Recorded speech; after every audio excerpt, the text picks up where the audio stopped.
Wait, no, this is the intro. Yeah. No, this is the intro. This is the intro. What was that? Okay. Yeah? Yep, okay.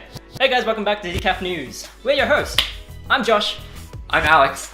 and today we have a few things that you may have missed within the photographic community over the last few months.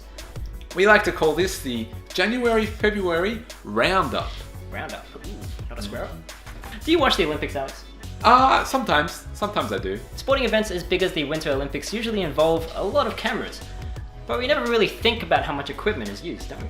Yeah, it just kind of has. It's one of those things you take for granted, I think. Take a look at these stockpiles of DSLRs from Pyeongchang. I feel like that's a bit racist. You can get away with it. I can get away with that one. That is a lot of cameras. That's a lot of stuff there. Wowee. Wowee, boy Boy, oh boy. There's 205 cameras on Canon's side to be exact. According to Petapixel, Canon says it has 1,359 different items on hand. That's a lot. It's a lot of items. In one hand. It has, so that includes 205 cameras and 520 lenses. Jeez, that is a lot of lenses. So 100 of those cameras are 1DX Mark II DSLRs. Now, I don't know if you know how much they are. They're really expensive. They're like over $5,000 each. So if you do the math, that's like, well over $500,000 just in those DSLRs. Man, do you reckon they can loan us a couple? You reckon you could, yeah. If you guys don't throw them out after the Olympics. Send them over to Decaffeinated photography, yeah. link down below to our PO box. Yeah. Furthermore, the inventory of camera gear that Nikon has on hand is a little less clear. But as DP Review claims, the total value is equivalent to several hundred luxury cars. That's a That's spicy pizza right there. That's a spicy meatball. yeah, that's a lot of cars. I reckon with that kind of money, you could do a few things. Yeah. One of them could be to get a few nice professional family portraits done with those bling bling cash money dollar bills. In case you missed it, here's a family photo shoot that went viral after it went horribly wrong a couple weeks ago. This one was towards the end of January. It involves quite a bit of skill to screw up that bad. This Facebook post by Pam Zaring went viral a few weeks ago after what can only be described as something that came out of a primary school drawing class. This looks normal, right? I don't know, man. A royal stuff up like this could only happen once in Blue Moon. Which, Surely. Yeah, which as some of you know occurred just a few weeks ago. Amateurs and professionals alike were out and about trying to photograph the super blue blood moon. This was the first time since 1866 in North America that all three phenomena were visible. The super moon, the blue moon, and the blood moon. Yeah, I had a look. I was out that night and had a look up at the sky, and it was pretty cool. I didn't really know what was happening. So just in case you didn't know what a super blue blood moon was, let's break it down for you. It's pretty crazy.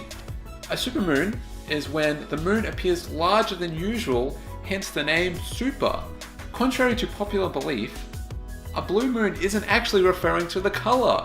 This is actually just a name for when a full moon occurs twice within a month. Oh, really? Yeah. I actually did not know that. So within the month of January, this was the second one. Now the blood part is in fact referring to the color of the moon. Yeah, we got there in the end. We got to the color part finally. And here's a few of our favorite photos from this event. So here's the good ones, and then here's one this that I tried to take. So I think it's pretty good. um, I think it's okay. I think it's good. it's Good job. okay. Another one's happening as well in our lifetime. Really? Oh, Yep. Yeah. from the southern hemisphere or the? Don't know where it is, but if you're young now, you'll be able to see it. Are we young? We're young. Okay. Okay, so maybe we'll be able to see one. Our next bit of news comes straight from Fujifilm. Just recently released is the Fujifilm X-H1. This camera boasts 4K video and in-body stabilization. In their Instagram post, Fujifilm says that these incredible specifications are aimed at the cinematographer. It features a 24.3 megapixel X-Trans CMOS 3 crop sensor. If you want to find out what that means, check the link above there, and the video will be floating away up here. Yeah. There? Yeah. Fujifilm made this release alongside two new Fujinon MK Cine lenses, strengthening their place within the cinematography community. Which was probably not really strong beforehand because they didn't have any cinematography lenses. Yeah. So they are in there. So at least they got their foot in the door. They got their foot in the door. Don't know how good it is yet because it's not been released. Hopefully they can build on it. But yeah. Yeah, if you want to know more, link in description, or we might put the annotation back up there again. Hope so. Just now. Now, this is a little bit of sad news within the film community, according to the photo blogger. Photoblographer. Oh, photoblographer, sorry, I got that wrong. Apparently, the Fujifilm Superior 1600 and the Fujifilm Superior 800 is going to be discontinued in the 36. Yeah, it's very important to remember that it's only in the 36 exposure packs. Man, what if I want that extra 12? Yeah. They'll still be available in the 24 exposure packs, but still, kind of sad. Like, we're pretty disappointed to see certain variations of film stocks being discontinued. Film's pretty big for our channel. Even though you can still get it, anything that's being removed is like a sign of negativity, I would say. Yeah. Just remember that you can still get them in the smaller packs, and remember to keep film alive. That's pretty important. Keep film alive. Hashtag shoot film. Hashtag keep film alive. Shoot film, stay poor, all that good stuff. Next up, we have the Chroma Kickstarter. Now, Josh, Yes. I want you to know that this is something that has received a lot of positive feedback in the last week or so. It's gotten a lot of people excited. This is a large format camera that's being produced now. The Chroma is a unique 4x5 technical camera created by Steve Lloyd. Hi, I'm Steve. According to the Kickstarter, the Chroma is a brand new large format technical field camera designed from the ground up to meet the needs of photographers. Wow, you smashed that. I did. That was Thank you. good. So the film back can be swapped pretty quickly, which is probably my favorite feature. The ellipse snaps off and snaps back on. It allows multiple mediums to be used, which is really, really cool. It saves you from having to buy, so many different cameras to shoot the format that you want. There's also a few different pledge levels on this Kickstarter. It starts off with a handmade patch for £6, a pin for £8, and then the really good one where you get the camera for £250, and that gets you the standard release Chroma, which comes out in November, hopefully, estimated. But some more pledge levels are cool. Yeah. I'd like a You should pin. get something. Something like you get a high five and a picture. Do they have high fives and pictures? High five and a thank you. You get an email A thank you picture note. of the Thank you. camera. Yeah. We both think this concept is really cool and offers a very modernized viewpoint on large format photography. Definitely get this if you're into 4x5. Yeah. Or just want to get into it. Or if it fascinates you. Just give it a go, I think. Now, last but not least, we're going to end with the Nokia 10. Apparently, favorite brand.